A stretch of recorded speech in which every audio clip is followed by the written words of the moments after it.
Hello everyone, welcome to my talk about multi-channel and iourivfs status update within Samba. My name is Stefan Metzmacher. I'm with the Samba-Team and the company SerNet.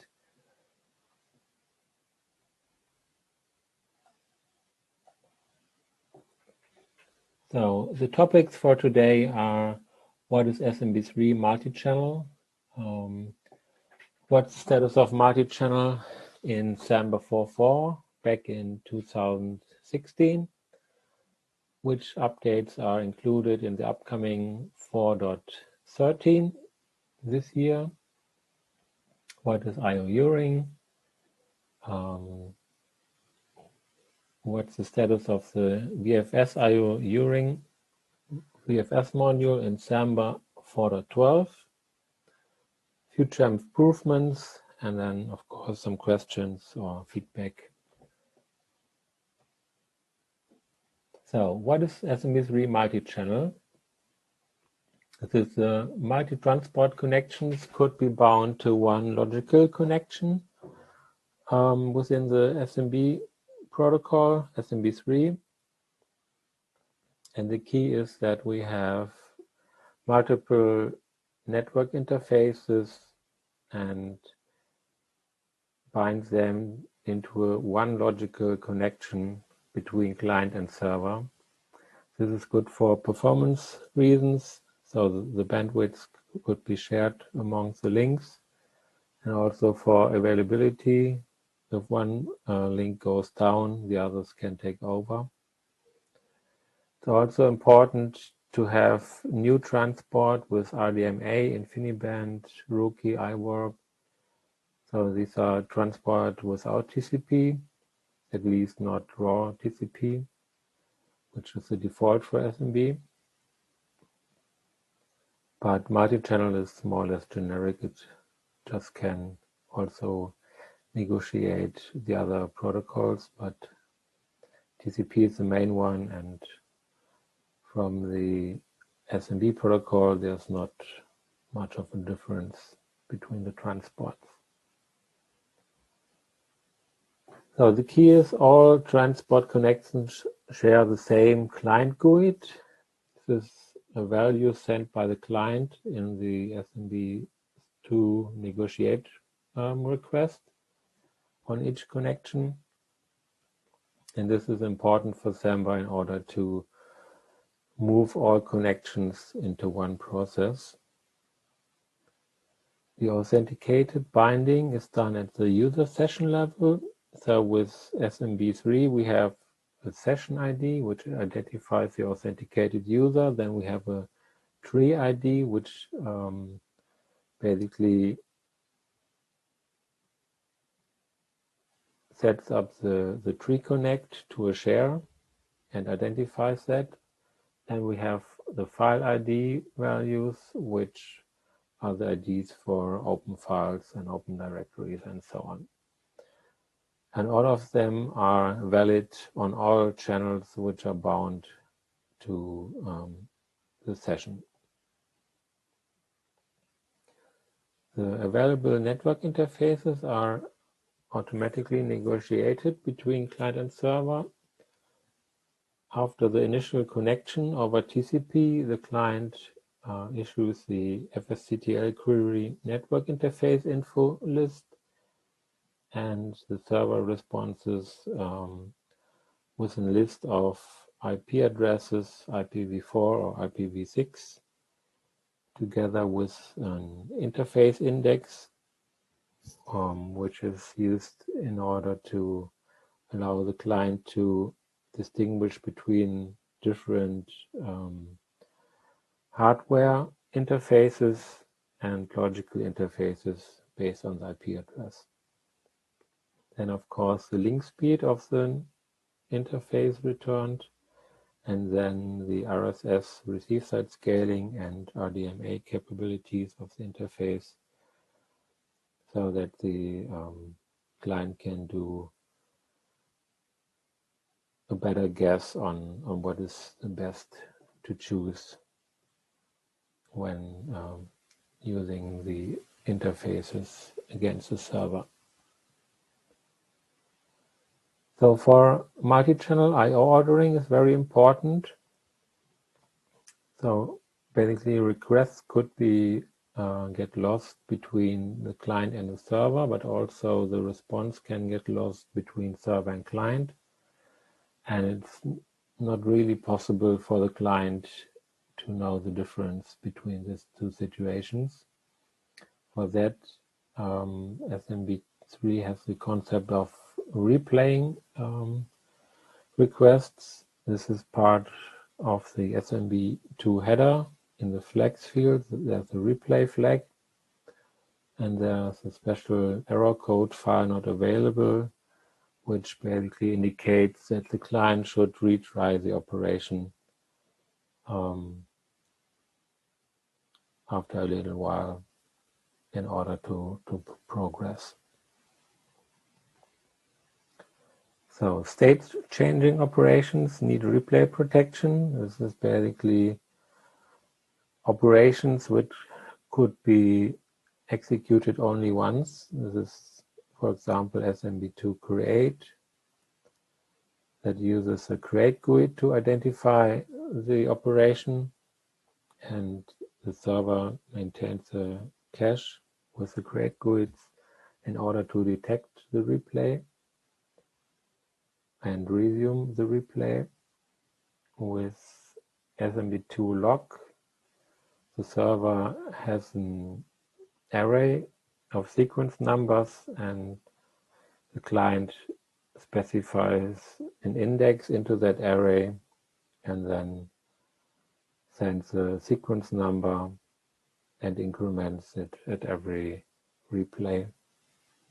And that way the server can detect if the sequence number is reused, then it can just ignore the request and report success to the client in order to avoid deadlocks on the client side.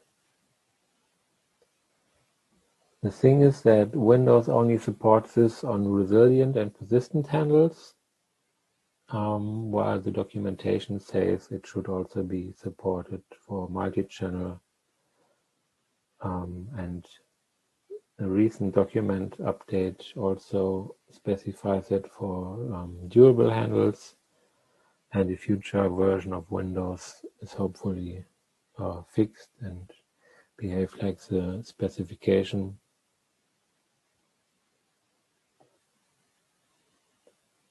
Then we have write or set operations. They only need a barrier in order to prevent replay damage. There's an epoch number incremented on each channel failure. On the client side, that is basically a global number per client, and the current epoch number is part of each SMB request, and the server remembers the last seen epoch number. This is based on the file handle on the server side. And the server fails non-replay requests with stale epoch numbers and fail replay requests when there are pending operations with older epoch numbers. Read or get operations can be replayed safely. There's no state to be maintained, and the client can just retry the same operation without any side effect. For leaves and op-block break notifications, the server should retry or resend the PDU in order to deliver that to the client, because on the client side there is no real or no one waiting for these notifications, and it's not possible to detect these failures on the client. So the server basically sends the PDU to the transport, waits for an egg on the transport level. For TCP, that's a TCP egg.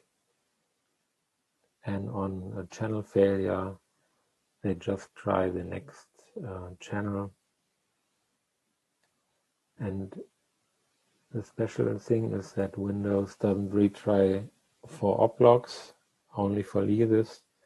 This is something that I need to discuss with the Microsoft team, because the specification says the retry should also happen for oplogs, but tests show that's not the case. So back in 2016 or even before that, we added some basic infrastructure for multi-channel support in Samba. This was released with the 4.4 release. The thing is that it's disabled by default because we didn't have all I/O ordering protections implemented at that time. We had FDpassing, this is file descriptor passing via Unix domain sockets. We have that in place in order to pass a connection socket file descriptor based on the client GUID when we receive the SMB2 NECprot in one process. We look up the existing process if it exists and then send over the new connection to the process which already handles that client GUID, so that every connection belonging to one client GUID ends in the same Unix process.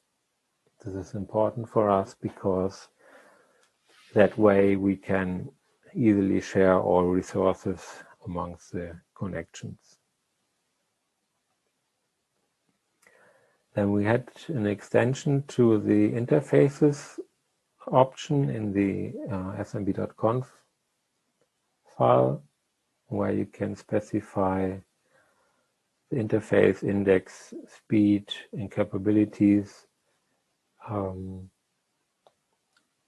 partly for testing, but also on platforms which don't offer auto detection. This is the only way the administrator can specify these things. But on Linux, we auto detect this. There we detect the link speed. On almost all platforms, we detect the interface index. And yeah, with this information, we support the FSCTL query network interface info request and deliver the details of all supported interfaces to the client.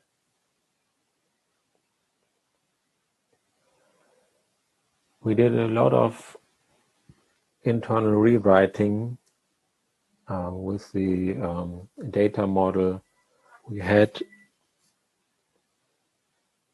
within Samba. We now have a SMB-Xserve connection structure, or even better, a list of them which are linked within the SMB-Xserve client structure, which is a representation of basically one client GUID with all the attached state that is needed to support multi-channel. We support session binds, of course, where the new connection can bind the user session to the other connections, and the session ID, tree ID, and file ID tables are located at the SMB-Xserve client structure. So the key is one SMBD process lasts longer than one existing TCP connection.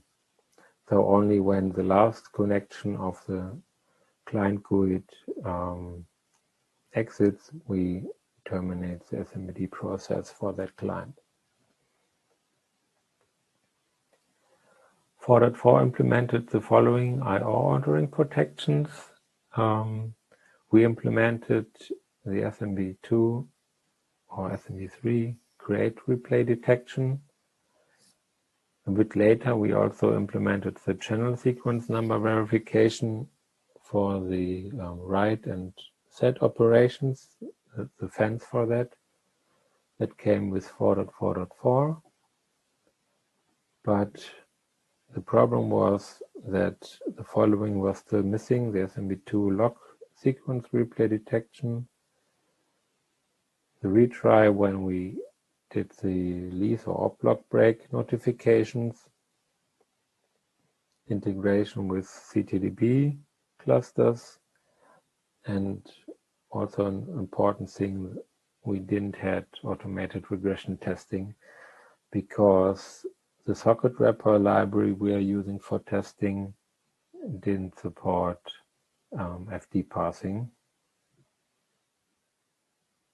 So that were the reasons we still had support for multi-channel being off by default and only be available for testing. Now, with the upcoming or at the time of the presentation already released 4.13 release in 2020, we fixed a lot of the missing pieces. The SMB2 lock sequence replay detection is now implemented.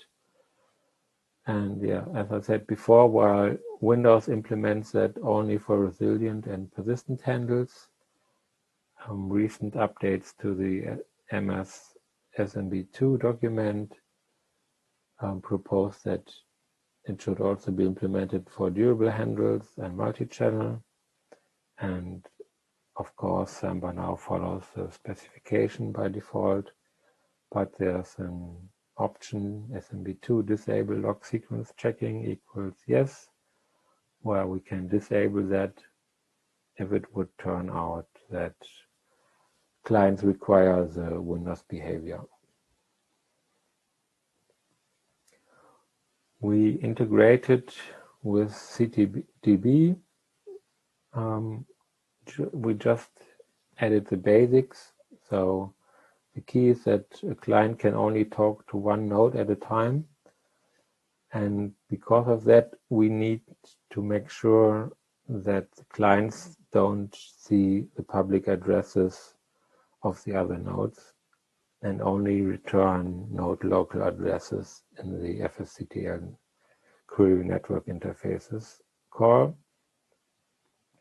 So we strip them out and only return the local ones. Then because the client can do a connection to a public IP address for the initial connection, we also need to take care. If that goes away, we need to disconnect all connections for that client, because if the public IP address moves to another node, it's not possible for the client to reconnect there.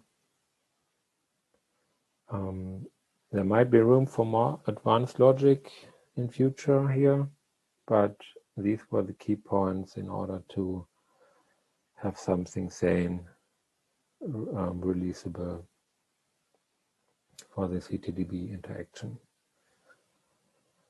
On Linux, we also auto-detect the RSS capability now. We use the ETH-tool grx rings query in order to detect that.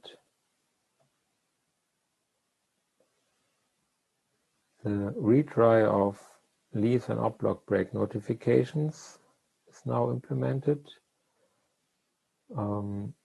This is a bit more complicated than one would imagine. We wrote a lot of SMB torture tests which can simulate channel failures. For testing against real servers, we use IP tables. So the test will automatically insert IP table rules in order to drop packets from the client to the server. So we see the response from the server, but the server doesn't see any action from the client. And the important thing is that the TCPX are also dropped. In order to test against Samba within our automated testing with MacTest, AutoBuild, or the GitLab CI, we added a feature where we use an SMB2 IO control in order to simulate the channel failures. We basically say to the server on this connection, pretend you are not seeing any TCPX from the kernel.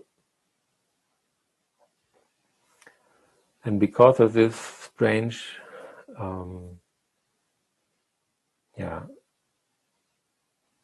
behavior of Windows, we had to write a lot of tests, and the thing is that a few Windows versions behave quite differently, but it turns out it is based on the settings in the TCP layer on Windows. So it's not really specific to SMB or any SMB related protocol. It's just that Windows 10 workstation seems to behave different than a Windows Server version.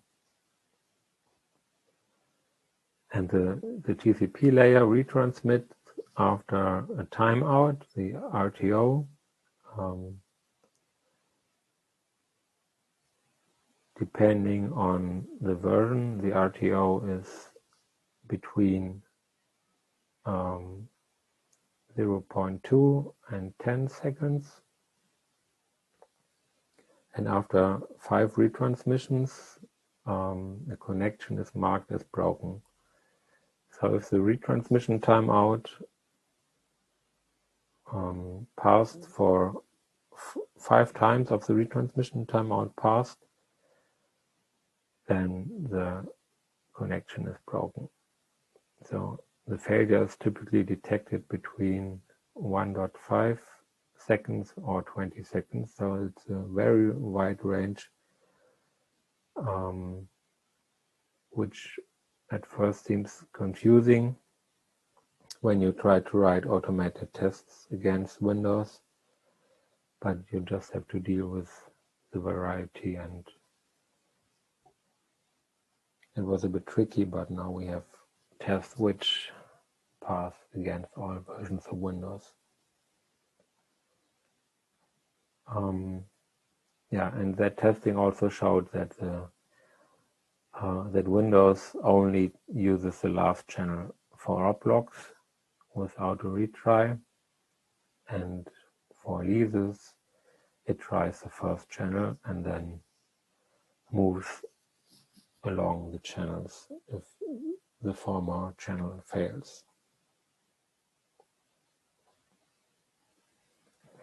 So for Linux and Freebsd, we have required kernel interfaces to get the RTO, the retransmission timeout via the struct TCP info, and the values we get back from the kernel are limited between 0.2 and 1 second. And we also need to ask the kernel for the number of unacked bytes in a socket. And on Linux and FreeBSD, we have the corresponding IO control values we can use. And because they are not available on other platforms, at least now, or at least I don't know of any, we have to disable MultiChannel completely, at least by default, on other platforms.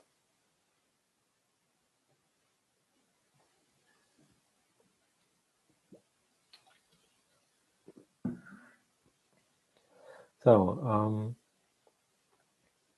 We have a generic layer for SMB2 break notifications. These are per struct SMB xserve client, so basically based on the whole client representation, and the individual connections are hidden from the main oplog and lease logic. Internally, we go async and keep some state around, and that's more or less easy because the blob we're sending is completely the same and doesn't depend on the connection, so we can just remember the blob.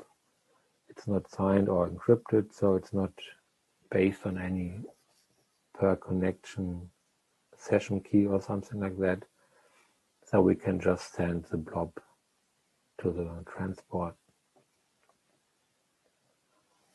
And yeah, we iterate over all available connections, starting with the oldest one. We even do that for oplogs. Remember, a slide ago I told you that Windows doesn't do that, but we do that and conform to the specification. But we have also an option SMB2 disable oplog break retry, which can disable that behavior and behave like Windows. So if we get a failure from the lower layer, we retry on the next channel. If we don't get a failure, we are just done and can destroy our state and ignore all the rest. Then we have the break notification per connection, and there we have some logic where we, each time we do the send message syscall in order to send out data to the client, we increment the counter and remember how much bytes we send into the socket. And after we send a break notification, we remember the counter at that time in our break notification state. And when we also remember the current retransmission timeout and set up a timer firing after 6 times of the retransmission timeout. And that timer calculates the number of ACT bytes.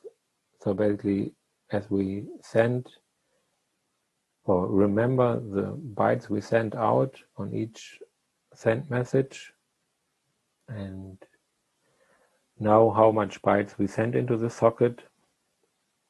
And then when the timer fires, we ask the kernel how much unACT bytes we still have, and then we can calculate how much bytes are actually ACT since the last time we asked the kernel, and we use that information in order to see if the break notification was completely ACT by the client or not. And if it's not, then we tear down the connection.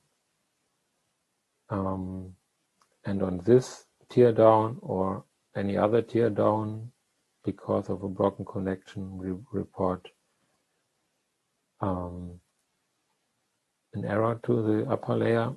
And if everything was fine and the notification was ACT, we report success to the generic layer.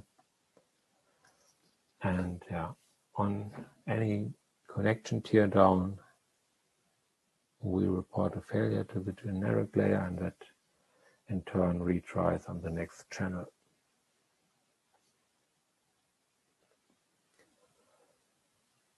Sadly, automatic regression test is still not there. We still faced, or we already faced the regression in our master branch. So it's really important to have that automatic testing.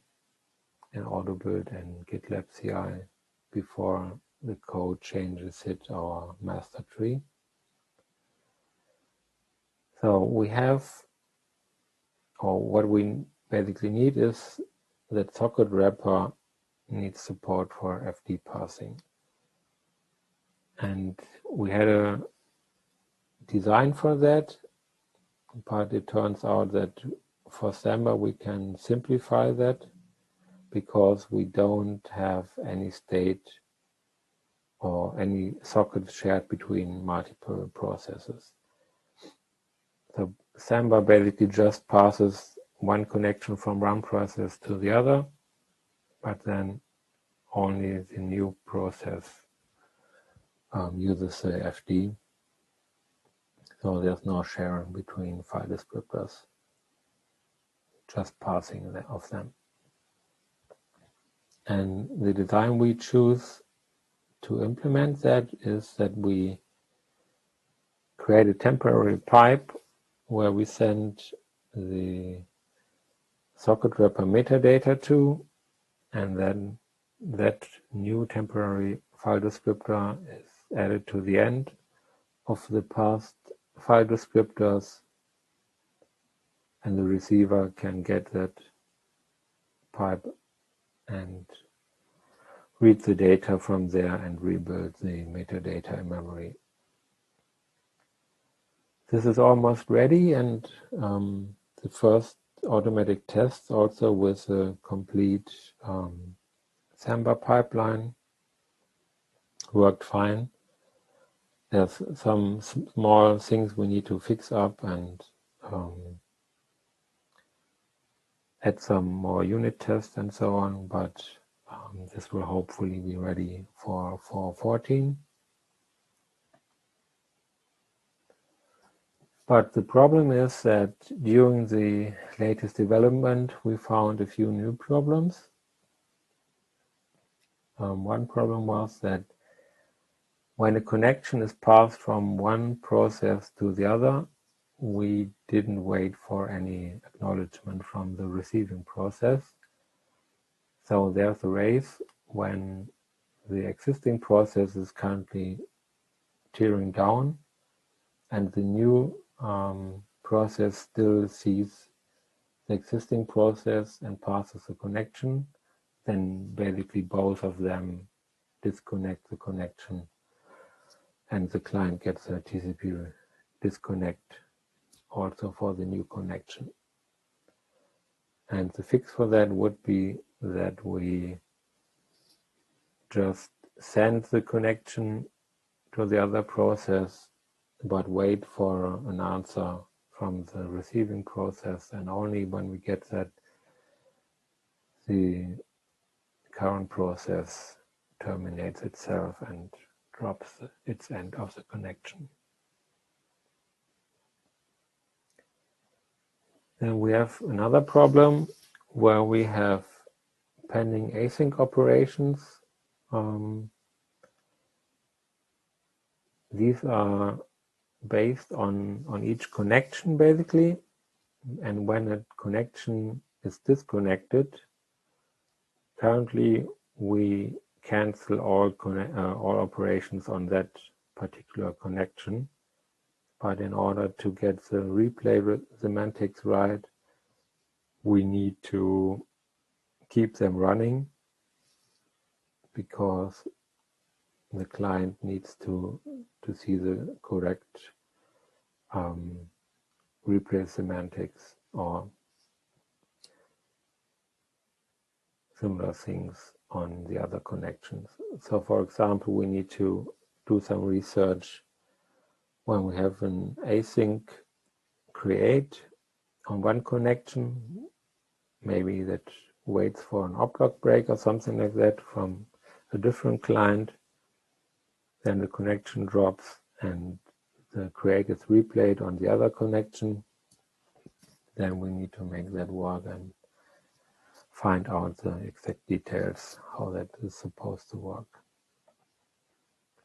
Hopefully these things will be fixed in 4.14, but we need feedback from real-world installations before we can think about changing the default to yes, because typically as developers we just test with our laptops and don't have real server hardware with multiple NICs and fast disk and things like that. So the next large topic I want to cover is the iourivfs feature. Linux 5.1 introduced a new scalable async I/O infrastructure. This is designed to avoid syscalls as much as possible. Basically, the kernel and user space share a memory mapped ring, just a memory area implementing a ring buffer.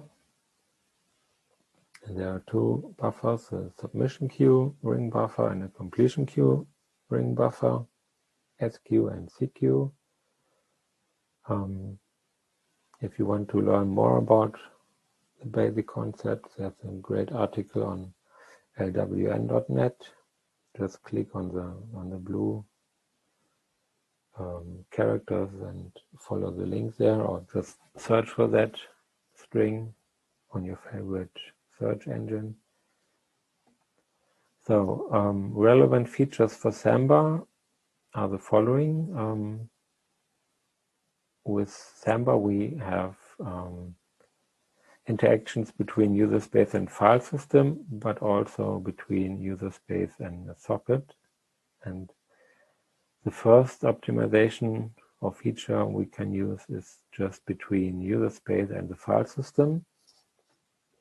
The readv, writv, and fsync opcalls, these work with buffered and direct I/O,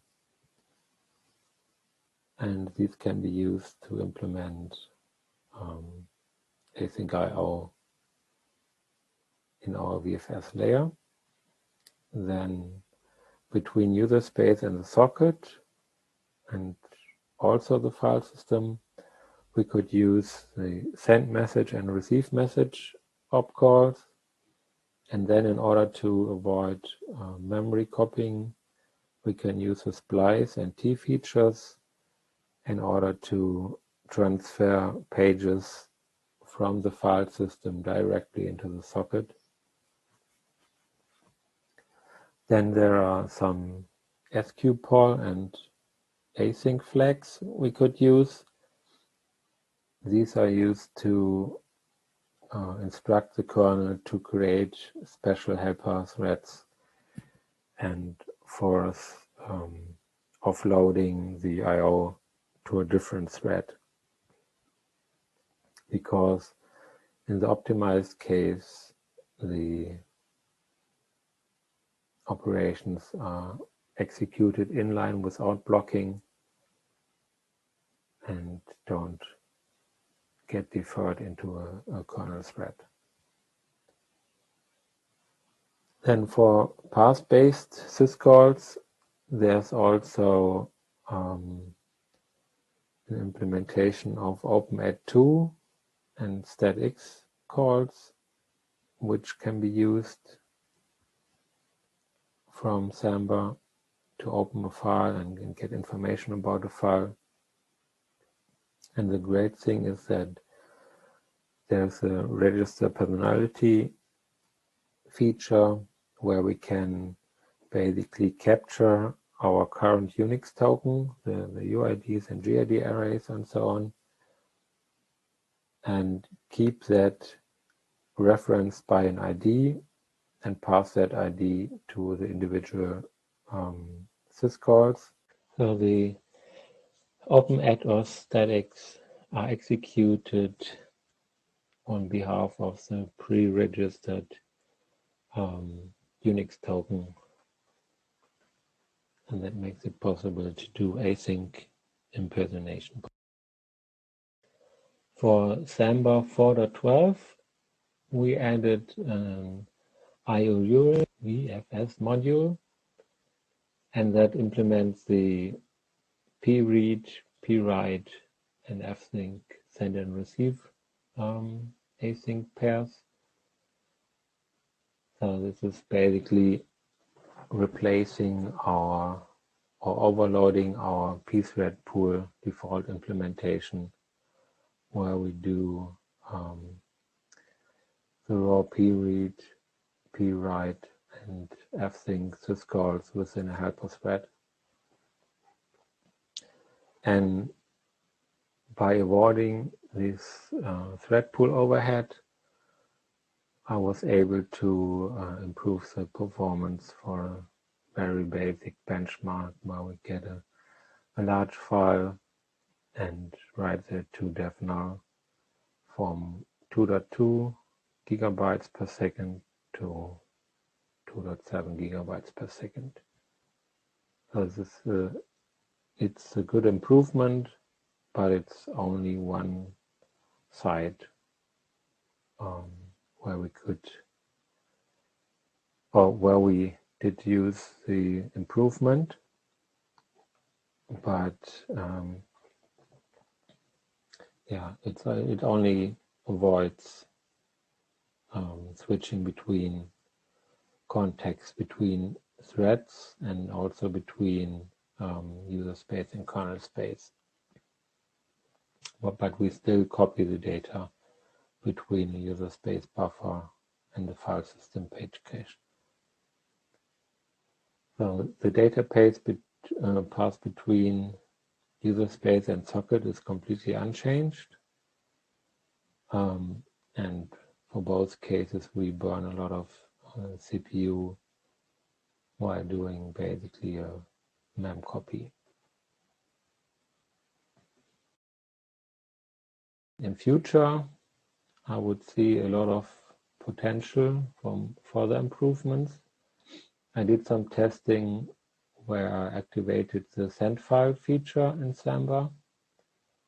This completely bypasses the iourivfs or thread pool code and straight did a send file where we get a file descriptor to a file and an offset and length and a socket file descriptor, and with that feature turned on I got about 9 gigabytes per second.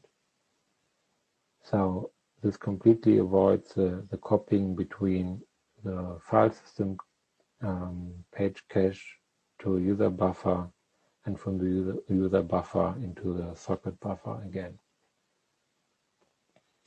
And internally in the kernel, sendfile is just a wrapper around splice these days. And new features for iourivfs include having sendfile and receive message, and also splice and T opcodes. And with them, I guess we could implement iourivfs-based zero copy, which fits much better in our overall design than using sendfile. And with using T, we could even support that for signed connections where we need to see the file content in order to calculate the signatures.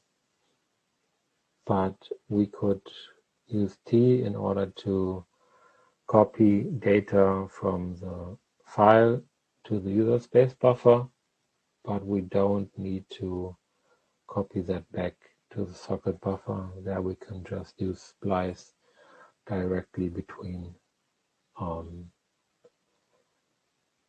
the kernel and the socket. In future, iourivfs might get support for eBPF, the new Berkeley packet filter infrastructure, which gets advanced and advanced in the kernel and might be able to do much more controlled handling of compounded operations for iourivfs. Currently there's a link flag you can set so that two operations in the ring are handled after each other and related to each other. But with the eBPF support, we might also have some logic there. If this request returned this amount of bytes, we need to do this. If we get a failure, we need to react differently, and this kind of thing could be implemented that way. And also for multi-channel, we may also improve things. Currently we have just one SMBD process, and that calls sendfile or receiveFile, and the data copy from the socket or to the socket is executed inline in the main SMBD process. But with the SQPOL or forced async flag, we may be able to offload that to threads so that we have one transmission thread in the kernel for each socket, or one kernel thread for each receiving side, so that we spread the load of mem copying data around between the cores and not utilize just one core. At the end, many thanks to people who helped out with the patches and the design and development in the last years: Michael Adam, Günter Deschner, Sachin Prabhu, Anup CS. So I'm at the end of my talk. I would like to get some feedback on real-world testing. So if you have a large Samba installation with a lot of network interfaces, high-speed network interfaces and so on, please give it a try, test the iourivfs stuff, test the multi-channel stuff, and report hopefully your success, so that we could be confident in order to turn things on by default in future.